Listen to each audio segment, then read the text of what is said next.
আসসালামু আলাইকুম ভিউয়ার্স, আজকে দেখছেন যে আমরা আজকে আসলে চলে এসেছি একটা নতুন একটা ভিডিও নিয়ে আবারও সেই মাঠে। তো আমরা আজকে ভিডিওটি করব মূলত শীতকালের সবজি নিয়ে। শীতকালে আসলে কি ধরনের সবজি আসলে মাঠে চাষ করা হয়, ঠিক সেই ধরনের একটি ভিডিও নিয়েই চলে এসেছি যে শীতকালে যেই সবজিগুলো চাষ করা হয়, সবজিগুলো আসলে কিভাবে কোথায় চাষ করা হয়, ঠিক সেই ধরনের ভিডিওই আমরা আজকে আপনাদেরকে দেখাতে চলেছি। তো কথা না বাড়িয়ে চলুন আমরা ভিডিওটি দেখতে থাকি।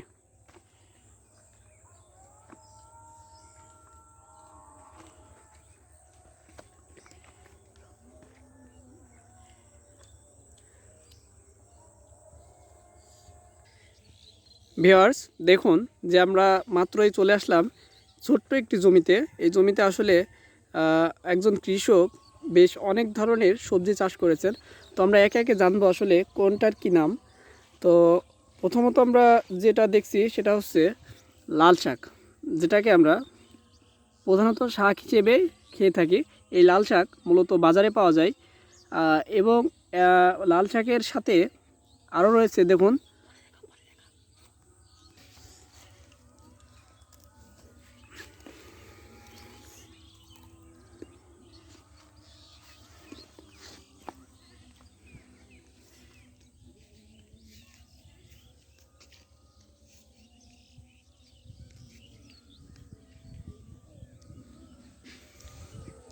হ্যাঁ ভিউয়ার্স, চলে এসেছি আসলে ঠিক লাল শাকের পাশেই আপনারা দেখতে পাচ্ছেন যে আমরা যেটাকে বলি মূলা, সেই মূলা একই জমিতে মূলাও চাষ করা হয়েছে।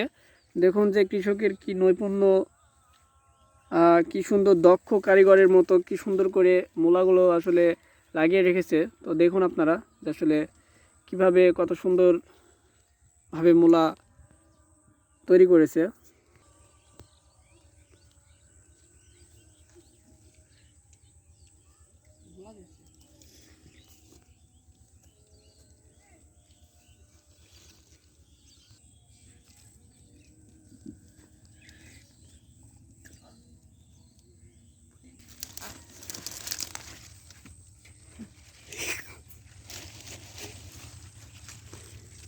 দেখুন ভিউয়ার্স, এটা হচ্ছে সেই মূলা, যে মূলা মূলত মাটির থেকে তুলতে হয় এবং সেটা বাজারে বিক্রি করা হয়।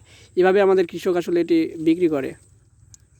এবং মূলার একটি বিশেষত্ব হলো যে এর যে পাতা আছে, এই যে পাতা, এই পাতাটি আসলে শাক হিসেবে অনেক মানুষ খেয়ে থাকে। এটি আসলে ভিটামিন সি এর উৎস হিসেবেও কাজ করে।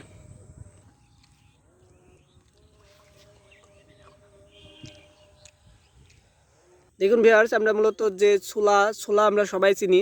এই ছোলা আসলে কোত্থেকে আসে আমরা অনেকেই জানি না। তো আমরা এখন যেটি আমরা দেখছি যে সেটা হচ্ছে এখন এটা ছোলার ডাল, যেটা আমরা ডাল হিসেবে খাই, সেই ছোলার ডালের গাছ। দেখুন আপনারা যে আসলে অনেক ছোট ছোট ছোলার এই গাছগুলো অনেক ছোট। তো এখান থেকেই মূলত এই পাতায় যে মানে ডালের মতো হয়, সেই ডালের সেটাই আমরা মূলত ডাল হিসেবে খেয়ে থাকি, এই সেই ছোলার গাছ। তো দেখুন যে আসলে ছোট্ট একটা জমিতে কৃষক কত ধরনের ফসল সেখানে বা সবজি, শীতকালীন সবজি যেগুলো আমরা বলি, সেগুলো আসলে চাষ করেছেন। তো আসলেই একটা অবাক করা ব্যাপার যে এতগুলো ফসল একটি মাত্র ছোট্ট একটি জমিতে কীভাবে সম্ভব।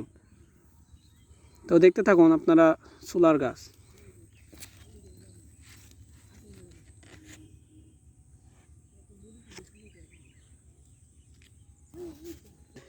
ভিউয়ার্স, আপনাদেরকে এতক্ষণ আমি দেখালাম যে আসলে মিশ্র চাষ কিভাবে করা যায়, মিশ্র চাষ আসলে কিভাবে সম্ভব।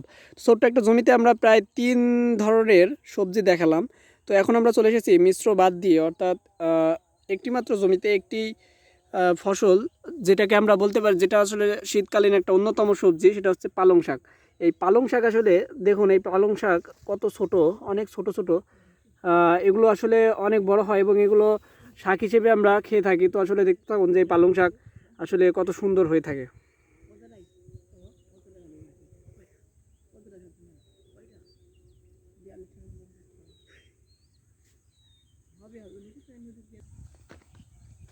দেখুন ভিউয়ার্স, আমরা পালং শাকের পরে আমরা চলে আসলাম সেটা হচ্ছে এটি মূলত বেড আকৃতির, অর্থাৎ এটাকে আমরা আলুর বেড বলি। তো দেখুন আপনারা যে আলুর গাছগুলো আসলে কিভাবে হয়। আমরা যে আলু খাই সেই আলুগুলোকে প্রথমে আমরা ফালি ফালি করে কেটে সেগুলোকে মাটিতে পুঁতে রাখলে পরে এমন গাছ হয়। ঠিক এই গাছগুলো থেকে আমরা পরবর্তীতে এই গাছগুলো যখন অনেক বড় হয়ে যায় তখন এই গাছ থেকেই মূলত এর নিচে যে আমরা আলু ফালি করে রাখা হয় সেই আলুগুলোই পরবর্তীতে অনেকগুলো আলু একসাথে বড় হয়। ঠিক আসলে এভাবেই এই আলু গাছগুলো আসলে লাগানো হয় এবং এখান থেকেই মূলত প্রচুর পরিমাণে আলু পাওয়া যায় এবং যেগুলো বাজারে বিক্রি করে কৃষকরা লাভবান হয়।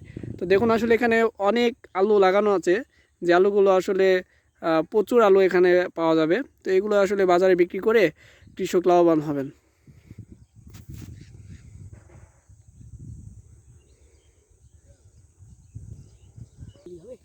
দেখুন ভিউয়ার্স, আমরা এখন একটি আলু তোলার চেষ্টা করব যে আলুটি আসলে কত বড় হয়েছে, কি আসলে আলু কি আছে কি না, তো সেটা দেখার চেষ্টা করব। তো দেখি।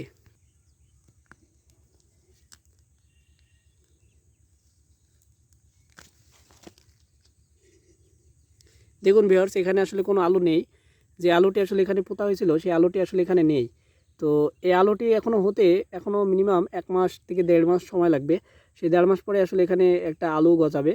সেই আলুটি আসলে আমরা পরবর্তীতে তুলে সেটা আমরা বাজারে বিক্রি করব। ভিউয়ার্স দেখুন যে আমরা মূলত আজকে শীতকালীন সবজি নিয়ে ভিডিওটি তৈরি করলাম।